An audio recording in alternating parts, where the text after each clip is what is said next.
Hello everyone. तो आज के लेक्चर में हम ट्रिग्नोमेट्री को फिर से कंटिन्यू करेंगे। पिछले लेक्चर में जो हमने देखा था कि साइन कॉस टैन का जो टेबल होता है उसको कैसे फाइंड करना है, वो उसी टेबल का यूज करके आज हम जो है कुछ एग्जांपल सॉल्व करने जा रहे हैं। राइट, तो देखेंगे कि उस टेबल का यूज करके हम वैल्यूज पुट करके कैसे आंसर निकाल सकते हैं। हर एक वीडियो को बहुत ध्यान से देखना है, ठीक है। इससे क्या होगा कि मैं बेसिक जो स्टेप्स है ना वो बताऊंगा, क्योंकि काफी क्वेश्चंस में क्या होता है कि आपको कॉन्सेप्ट तो आ रहा है लेकिन बीच बीच में कहीं पे प्रॉब्लम आ रहा है। इसके बीच बीच में कहीं पे अगर एक स्टेप है, अगर सॉल्व करना है तो वहां पे तुम गलत मैथ्स यूज कर रहे हो, वहां पे रूल्स को तुम मिस मतलब गलत यूज कर रहे हो उसका, ठीक है। उसका परफेक्ट रूल क्या है, करेक्टली वो कैसे सॉल्व करना है, वो हर एक स्टेप को देखना होगा। तो आपका जो है मैथ्स अपने आप जो है ना सुधरना स्टार्ट हो जाएगा धीरे धीरे। राइट, ठीक है। तो अभी जो है हम स्टार्ट करते हैं अपना ट्रिग्नोमेट्री अगेन। तो ये हमने देखा था पिछले लेक्चर में तो कैसे करना है। राइट, यहाँ पे एक करेक्शन था, यहाँ पे 1/2 दिख रहा है ना, cos 61/2 है। राइट, मैंने क्या कहा था कि सेक जो होता है cos का उल्टा होता है, तो यहाँ पे 2/√3 ना होके 2 होगा, यहाँ पे 2/√3 नहीं होगा, यहाँ पे क्या होगा 2 होगा। तो यहाँ पे बस ये ध्यान रख देना, यहाँ पे वैल्यू क्या होगी अपनी 2 होगी, ठीक है। यहाँ पे अपनी वैल्यू जो है 2 होगी, क्योंकि ये क्या है 1/2 का उल्टा होगा ना। राइट, चलिए अभी जो है नेक्स्ट क्वेश्चन जो है सॉल्व करना स्टार्ट करते हैं। तो जो पहला क्वेश्चन है हमारा एनसीईआरटी का है, ठीक है। पहला क्वेश्चन जो है हमारा एनसीईआरटी का क्या बोल रहा है, फर्स्ट क्वेश्चन में क्या बोल रहा है, वो क्या करना है, पेन और पेपर लेके बैठना है, पहले टेबल को ड्रॉ करना है एक पेज पे। क्या करना है, इस वीडियो को पॉज करके टेबल को अपने से ड्रॉ करना है बिना देखे, sine cos tan cot sec cosec, इस एकदम सीक्वेंस है। राइट, जैसे मैंने कहा था उस आइडिया के अनुसार आपको ड्रॉ करना है, ठीक है। या फिर आपकी कोई आइडिया होगी उसके हिसाब से ड्रॉ कर लेना। उसके बाद जो भी क्वेश्चन जो है ना खुद पहले सॉल्व करके देखना है, फिर उसका आंसर देखना है वीडियो में, वीडियो को रिज्यूम करके, ठीक है। तो पहला क्वेश्चन क्या था हमारा पहला क्वेश्चन क्या है कि sine 60 into cos 30 plus sine 30 into cos 60, ये है। राइट, अब बताओ साइन 60 की वैल्यू कितनी थी, √3/2। सबको टेबल ड्रॉ करना है। राइट, ऐसा देखना साइन 60 की वैल्यू कितनी है, √3/2। राइट, तो हमने √3/2 लिखा इंटू कॉस 30। अब बताओ कॉस 30 की वैल्यू कितनी होती है, कॉस 30 यहाँ पे उल्टा क्या था ना, देखो कॉस और 30 के एंगल में √3/2, तो क्या आएगी अगेन √3/2 प्लस साइन 30 कितना होता है हाफ, इंटू कॉस 60 कितना होगा, अगेन हम यहाँ पे आएंगे कॉस 60 क्या होगा, साइन 30 यहाँ पे आया था ना, तो कॉस 60 कितना होगा 1/2, पता है ना। यहाँ पे ये इसको यहाँ पे ले लिया था और ये √3/2 को यहाँ पे ले लिया था, ठीक है। तो ये cos 60 की वैल्यू कितनी है 1/2, तो 1/2 वहां पे पुट कर दिया। इसके आगे अब बताओ क्या करोगे, यहां पे भी गलती करते हैं लोग। यहां पे देखना मल्टीप्लाई है ना, मल्टीप्लीकेशन में फ्रैक्शन भी हो लेकिन वहां पे मल्टीप्लीकेशन में हम नहीं देखते कि बेस सेम है नहीं। राइट, कुछ लोग यहां पे भी बेस सेम करना स्टार्ट कर देते हैं। मल्टीप्लीकेशन और डिवीजन में बेस सेम होने की जरूरत नहीं पड़ती, लेकिन एडिशन एंड मल्टीप्लीकेशन में बेस सेम होना चाहिए। राइट, तो यहां पे भी पहले तो मल्टीप्लीकेशन है, 2 इंटू 2 कितना आएगा 4, और √3 इंटू √3 मतलब √3 का स्क्वायर, √3 का स्क्वायर मतलब √3 का स्क्वायर और स्क्वायर रूट कट जाएगा, यानी कि आ जाएगा 3 प्लस 1 इंटू 1 1, 1 इंटू 1 1, और 2 इंटू 2 कितना आएगा 4। अब देखना एडिशन है, अब देखना गौर से, यहां पे क्या है फ्रैक्शन की एडिशन है, लेकिन हमें देखना होता कि बस बेस सेम है या नहीं। क्या बेस सेम है 4 है, तो क्या कर सकते सीधा ऐड कर सकते हैं, 3 + 1 3 + 1 4/4 यानी कि 1, तो इसका आंसर हो गया खत्म, 1 आंसर आएगा इसका। राइट, ये एनसीईआरटी क्वेश्चन है। अब देखना ये सेकंड क्वेश्चन, ये सेकंड क्वेश्चन का क्या करेंगे हमें सेकंड क्वेश्चन सॉल्व करना है। राइट, तो सेकंड क्वेश्चन में काम करते हैं, इसे छोटा कर देते हैं, है ना, यहां पे लिख लेते हैं। तो हमारा सेकंड क्वेश्चन जो था, अरे यार जस्ट वेट, इस लाइन को निकाल लेते हैं, ठीक है। अब ठीक है, देखिए सेकंड क्वेश्चन क्या है, 2 tan 45 का square, 2 into tan square 45 plus cos square 30 minus बोल रहा है साइन स्क्वायर 60। अब यहां पे देखना 2 इंटू टेन स्क्वायर 45। पहले तो देखना है कि tan 45 है कहां पे। tan 45 कितना होता है 1। tan 45 1 है तो 1 का स्क्वायर कितना होगा 1 ही। 1 का स्क्वायर क्या होता है 1, तो 1 का स्क्वायर यानी 1 प्लस cos 30 का स्क्वायर। cos 30 की वैल्यू कितनी होती है पहली बात तो cos 30 √3/2।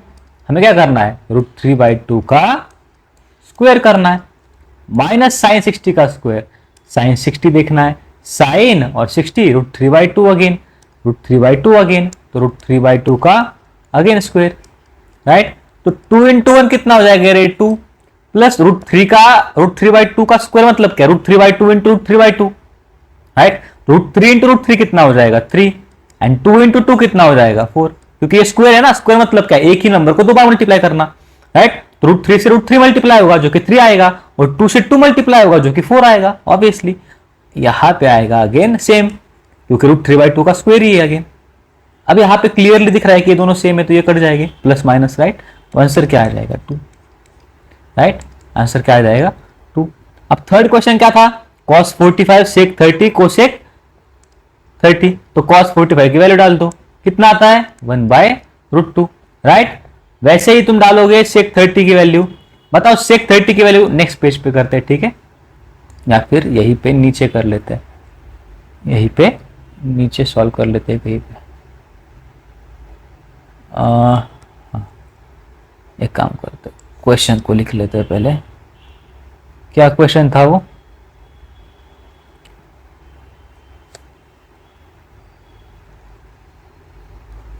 cos 45 divide by sec 30 plus cosec. देखो यहाँ पे ये सॉल्व इसलिए कर रहा हूं क्योंकि cos sec और कोसेक हर एक वैल्यू को आपको पता होना चाहिए कि टेबल से कैसे निकालनी है उसको कैसे पुट करके सॉल्व करना है ठीक है। अब cos 45 हमें पता जाता है कि 1/√2 होता है। चेक करना टेबल पे जो टेबल खुद से निकाला होगा राइट। मैंने कहा था पहले ही खुद से टेबल निकालना है राइट। 1/√2 कोई देखने के लिए नहीं है तो ये नहीं कि बैठना है मुंह उठा के ठीक है। हर एक क्वेश्चन को ठीक से देखना है सॉल्व करना है। cos 45 की वैल्यू कितनी होगी 1/√2। sec 30 की वैल्यू कितनी होगी sec 30 मतलब क्या cos 30 का उल्टा। sec किसका उल्टा होता है हमें पता है ना cos theta is equal to 1/sec theta हमें ये पता है ना। यहां से sec 30 मतलब cos 30 का उल्टा। cos 30 की वैल्यू कितनी होती है √3/2। cos 30 की वैल्यू कितनी होती है cos 30 की वैल्यू कितनी होती है √3/2। √3/2 का उल्टा क्या होता है 2/√3 तो ये होगी वैल्यू प्लस cosec 30। cosec 30 मतलब क्या है sin 30 का उल्टा। sin 30 क्या होता है 1/2 तो ये कितना होगा 2 राइट। अब ठीक से ध्यान से देखना इस क्वेश्चन को। अभी ये क्वेश्चन बहुत इंटरेस्टिंग है। यहां पे 1/√2 तुम वैसे का वैसा लिख दो। अब यहाँ पे √3 बेस है और यहाँ पे 1 बेस है एडिशन कर रहे हो ध्यान से। मैंने कहा था शुरुआत में हर एक स्टेप को ध्यान से देखना है तभी तुम मैथ्स को सीख पाओगे राइट। तभी तुम मैथ्स को सीख पाओगे। यहाँ पे बेस √3 है यहाँ पे बेस 1 है तो क्या करोगे अब यहाँ पे मल्टीप्लाई करोगे बेस सेम करने के लिए। करना है तो यहां से 1 से 2 से मल्टीप्लाई करोगे √3 को 2 से और √3 इंटू 1 को यहां से 2 into 1 2 plus 2 into √3 2 √3 right divide by √3 into 1 √3 ये आया राइट। इसके बाद अब देखना ठीक से राइट ये 1/√2 डिवाइड बाय 2 ये जो है ना ये पूरा का पूरा डिवाइड में फ्रैक्शन है। ऊपर एक फ्रैक्शन है 1/√2 और नीचे एक फ्रैक्शन है राइट। अब तुम इसको ऐसे भी लिख सकते हो सीधा सीधा इसको उल्टा करके मल्टीप्लाई में लिख दो। तुम ये सीधा कर सकते हो ठीक है। ये सीधा सीधा तुम कर सकते हो। तो √3 आया ऊपर और √2 है ना तो √2 से मल्टीप्लाई हो जाएगा और यहां से √2 कॉमन 2 निकल जाए कॉमन तो 1 प्लस √3 ये आंसर आपका आ जाएगा। क्या इसको तुम रैशनलाइज कर सकते हो राइट। रैशनलाइज कर सकते हो इसको आगे। अगर मैं इसको रैशनलाइज कर दूं cos 45 1/√2 sec 30 मतलब cos 30 का उल्टा मतलब 2/√3 cosec 30 मतलब sin 30 का उल्टा sin 30 का उल्टा मतलब 1/2 होता है sin 30 तो उसका उल्टा क्या होगा 2 होगा राइट। 2 लिख दिया 2/√3 यहाँ पे बेस सेम नहीं था तो बेस सेम कर लिया ठीक है। कुछ भी समझ में नहीं आए तो इसी वीडियो को फिर से देखना है, तुम समझ जाओगे पक्के से, क्योंकि हर एक चीज बहुत ध्यान से समझाई गई है। ठीक है, इसके आगे अब √3 है, यहाँ पे 2 है, 1 + √3 है। इसके बाद क्या करना है आपको, जो अगर समझ में भी ना आए तो कमेंट में डाल देना है। ठीक है, या इसमें कुछ हो कहीं पे टाइपिंग मिस्टेक हो, टाइपो हो, तो वो भी कहां पे डालना है, कमेंट बॉक्स में। ठीक है, इसके आगे √3 है और 2√2 है ना, तो एक काम करो, रैशनलाइज करना है ना। अब यहां पे देखना, रैशनलाइज भी पढ़ लेंगे अब। ठीक है, अब रैशनलाइज भी पढ़ लेंगे। क्या करेंगे अब, यहां पे तुम लोग मल्टीप्लाई करोगे 1 - √3 अपॉन 1 - √3 से। यहां पे 1 + √3 था ना, तो दोनों तरफ 1 - √3 से मल्टीप्लाई करोगे। जो बेस में होगा ना, समझो कि a + √b है बेस में, तो तुम ऊपर नीचे a - √b से मल्टीप्लाई करोगे। तो यहां पे आएगा √3 × 1 - √3 divide by 2√2 a + b × a - b, a² - √3 का स्क्वायर 3 है ना। यहां से क्या आ जाएगा, √3 1 - √3 अपॉन -2 × 2 -4 √2। अब √2 से क्या करोगे, ऊपर नीचे मल्टीप्लाई करोगे। जैसे मल्टीप्लाई करोगे ऊपर नीचे, यहां से आंसर क्या आ जाएगा, √6 1 - √3 divide by √2 × √2 2 2 × 4 8 minus, right minus यहां का आया, ये जो माइनस था ना, ये यहां का आ गया। अगर मुझे माइनस को निकालना है तो क्या आंसर आएगा, √6/8, और ये जो उल्टा हो जाएगा √3 - 1, ये आंसर आ जाएगा। राइट, ठीक है, ये क्वेश्चन भी ठीक है। इसके आगे अब जो क्वेश्चन है ना, आगे वाले जो भी क्वेश्चन अब बाकी है एनसीईआरटी के, ठीक है, उन क्वेश्चन को खुद से ट्राई करना है। ये sin 30 tan 45 ये सब क्या करना है, बस वैल्यूज को पुट करना है और बेस को सेम करना है। सबसे इंपॉर्टेंट क्या है, बेस को सेम करना है और वैल्यूज को पुट करना है एकदम अच्छे तरीके से, एकदम ठीक से, ठीक है, कायदे से। अब अगला हमारे पास आता है ये क्वेश्चन देखना क्या है ये, इसकी वैल्यू फाइंड करनी है। 1 - tan² 45 अपॉन 1 + tan² 45। अब इसमें कुछ ज्यादा एडवांस नहीं है, देखना 1 - tan 45 का स्क्वायर, मतलब tan 45 होता है 1, उसका स्क्वायर डिवाइड बाय 1 + tan 45 कितना होता है 1, फिर से उसका स्क्वायर। अब यहां पे तुम देखोगे कि ऊपर 0 बन रहा है, क्योंकि 1 - 1 का स्क्वायर कितना होगा 1, 1 - 1 0, 0/any नंबर। अब यहां पे सॉल्व करने की भी जरूरत नहीं है नीचे वाला, क्योंकि 0/any नंबर की वैल्यू क्या आने वाली है 0, खत्म, इसकी वैल्यू 0 आने वाले है। नीचे का कुछ सॉल्व करने की भी जरूरत नहीं है, यहाँ पे ये जो नीचे है डिनोमिनेटर, सॉल्व करने की भी जरूरत नहीं। क्यों, कि तुम्हारा ऊपर ही 0 आ रहा है, तो नीचे कुछ भी आ जाए आंसर तो 0 है, बस 0 ना आ जाए। राइट, इसका कारण तुम पढ़ोगे 11th 12th में। राइट, 0/0 क्या होता है, नॉट डिफाइन होता है। 0/0 क्या होता है, नॉट डिफाइन। इसमें फिर लिमिट वगैरह आ जाता है, लिमिट को लगाना पड़ता है वहां पे, वो अलग से चैप्टर 11th में। राइट, अगर तुमने पीसीएम ले लिया तो समझ में आ जाएगा। ठीक है, यहां तक क्लियर है, ठीक है। ये थे अपने क्वेश्चंस कुछ जो कि बेस थे हमारे, बिल्कुल टेबल पे, एकदम टेबल पे बेस थे। राइट, अब इसके आगे तुम एक ध्यान देना जरा सा, कुछ यहां पे दिक्कतें आ रही है। ठीक है, यहां से वहां ले जाने में, ये सब करने में। यहां तक ट्रिग्नोमेट्री का हो गया। अगले लेक्चर से हम क्या करेंगे, अब आइडेंटिटी को शुरू करेंगे। ठीक है, आइडेंटिटी में क्या क्या आएगा फिर वो देखेंगे। लेकिन अब यहां पे आता है थोड़ा सा बेसिक का पार्ट, यहां पे ध्यान देना। यहां पे बेसिक में क्या एक गलती कर रहे हो तुम लोग, जैसे कि समझो मेरे पास एक एग्जांपल है, 2/3 - x = 4x, समझो ये है, तो या फिर 4x² है, समझो ये है मेरे पास है। तो अब कुछ लोग क्या कर रहे हैं कि 3 को सीधा वहां पे मल्टीप्लाई कर दे रहे। क्या तुम ये कर सकते हो? कुछ लोग देखो क्या कर रहे हैं, मैं बता रहा हूं, 2 - x = 3 × 4x², सीधा एक लिख रहे हैं। और ये स्टेप एकदम बहुत ज्यादा गलत है। ये बहुत ज्यादा गलत है, समझ में आ रहा है? इसमें देखो, यहां पे समझने लायक चीज ये है कि यहां पे 3 जो है ना, ये बस 2 को डिवाइड में, x को है ही नहीं। पूरे LHS को, मतलब 2 - x को डिवाइड में होता तो वहां पे ले जाते तुम, ठीक है ना। यहां से सीधा नहीं ले जा सकते तुम वहां पे, ठीक है। तो इससे पहले कि तुम वहां पे किसी चीज को ले जाओ, यहां पे देखो कि सबका बेस सेम है क्या। अगर बेस सेम नहीं है तो वहां पे ले जाना मतलब कोई मतलब ही नहीं है उसका, तो वहां पे ले जा ही नहीं सकते। ये तो मैथमेटिकली इनकरेक्ट हुआ। ये जो है ना, ये कभी नहीं करना है अपने लाइफ में फिर से। जो भी ये वीडियो दिख रहा है ये फिर से कभी नहीं होना चाहिए। इसका करेक्ट वे क्या है, इसका करेक्ट वे क्या होगा, तुम पहले बेस सेम करोगे। अब देखना यहाँ पे 3 और यहाँ पे 1 है, तो क्या करोगे, cross multiplication 2 into 1 minus 3 into x 3x और 3 into 1 3 is equal to 4x square, right. अब देखना, अब 3 पूरे के पूरे एलएचएस को डिवाइड में आ गया। अब तुम वहां पे ले जा सकते हो, ये ध्यान में रखना, अब तुम वहां पे ले जा सकते हो। लेकिन अब तक तुम इसको उस साइड पे या आरएचएस के साइड पे तुम नहीं ले जा सकते थे, राइट। अब देखना 2 इंटू 1 कितना था, 2 माइनस 3x, अब 3 डिवाइड में ना वहां पे हो जाएगा 12x स्क्वायर। ये हो गया तुम्हारा करेक्ट वे, ये आया तुम्हारा करेक्ट वे, ये सही है।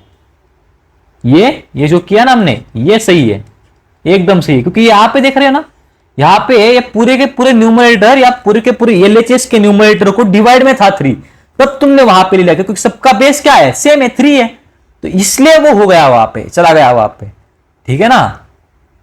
ये बेसिक्स में कुछ गलतियां हो रही है, राइट। ये गलतियां नहीं करनी है हमें, समझ में आया। ये गलती फिर से कभी नहीं होनी चाहिए। ये मैंने बहुत लोगों के पास देखा हुआ है कि ये गलती करते हैं, ठीक है। ये था बोनस पॉइंट इस लेक्चर का। ऐसे ही आगे भी जब भी हम कुछ पढ़ेंगे इसमें मुझे कुछ गलतियां दिखेगी या बेसिक में कुछ गलतियां दिखेगी तो मैं हर एक लेक्चर के लास्ट में डाला करूंगा, राइट। वो पक्के से देखना है, वो गलती तुम कर रहे हो उसको सुधारो, अगर नहीं कर रहे हो तो वेल एंड गुड, राइट। तो जो लेक्चर में आए थे जिस देखने के लिए उस देख के खत्म कर दो, राइट। आप क्या करोगे, अब एनसीईआरटी लेनी है या फिर अपने स्टेट बोर्ड की बुक लेनी है ट्रिग्नोमेट्री की, और जितने हो सके उतने क्वेश्चन सॉल्व कर लेने, जितने हो सके उतने क्वेश्चन ट्रिग्नोमेट्री पे। किस पे, टेबल के बेस, और टेबल एकदम मतलब रटा हुआ चाहिए, उसके आइडिया आने चाहिए एकदम, तुम टेबल निकाल सको इतना तो कॉन्फिडेंस चाहिए तुम में। जैसे पूरा टेबल आ जाए फिर खत्म, ठीक है, ठीक है। आलसी मत बनो, अच्छे से काम करो, ठीक है। धीरे धीरे अपने आप कॉन्फिडेंस बिल्ड होगा। ट्रिग्नोमेट्री हार्ड नहीं है, राइट। ट्रिग्नोमेट्री हार्ड बिल्कुल नहीं है, उसमें बस प्रैक्टिस की जरूरत है। जितनी ज्यादा प्रैक्टिस होगी ना उतनी ज्यादा तुम्हें क्लिक करेगा, वो जैसे क्लिक करेगा तुम उसको सॉल्व कर पाओगे। और एक बार वो क्लिक होना स्टार्ट हो गया ना, एक बार वो क्लिक होना स्टार्ट हो गया ना, तो बता रहा हूं बहुत इजीली तुम जो है ना उसको मतलब उसमें एक इंटरेस्ट आ जाएगा क्योंकि तुम्हें क्लिक हो रहा होगा, राइट। जैसे क्लिक होगा वो इंटरेस्ट अपने आप आने लगेगा, फिर ट्रिग्नोमेट्री इंटरेस्टिंग होता जाएगा, याद रखना।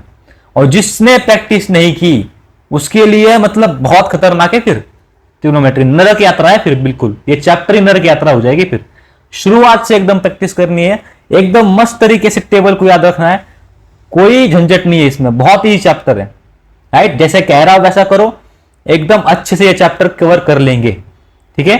अब मिलेंगे अगले लेक्चर में जिसमें हम कवर करेंगे अगला पार्ट ट्रिगो का। अब थोड़ा बचा है जिसमें आइडेंटिटीज है और फिर अच्छे अच्छे क्वेश्चन जो है ना, मतलब थियरी ज्यादा नहीं है, राइट। अब इस पे जो क्वेश्चन आएंगे वो बहुत अच्छे अच्छे करेंगे, एकदम मस्त लेवल के क्वेश्चन सॉल्व करेंगे, हर एक लेवल का क्वेश्चन लेंगे, एकदम बेसिक से एकदम हाई लेवल तक, ठीक है। चलो, और ये जो वीडियोस है वो उनसे शेयर करो जिनको बेसिक्स में दिक्कत है, राइट। और जिनको ट्रिगोनोमेट्री बेसिक से सीखना है या खुद या फिर जिसको आता है ऐसे लग रहा है लेकिन फिर भी कुछ ना कुछ मिस्टेक्स होते हैं उसमें, राइट। और इस सीरीज में भले ही ये वीडियो जो है बेसिक लेवल की हो, इसके आगे आने वाले जो वीडियोस है ना वो लेवल काफी अच्छा होगा, राइट। उनका लेवल काफी अच्छे लेवल तक हमको लेके जाएंगे। तो हर एक लेक्चर को देखना है और लास्ट का पार्ट पक्के से देखना है, राइट। शेयर करना है इस वीडियो को। लास्ट के पार्ट में हमेशा मैं एक ना एक गलतियां कुछ ना कुछ अगर मुझे मिलेगी तो मैं डाला करूंगा, उसको देखना है, सुधारना है।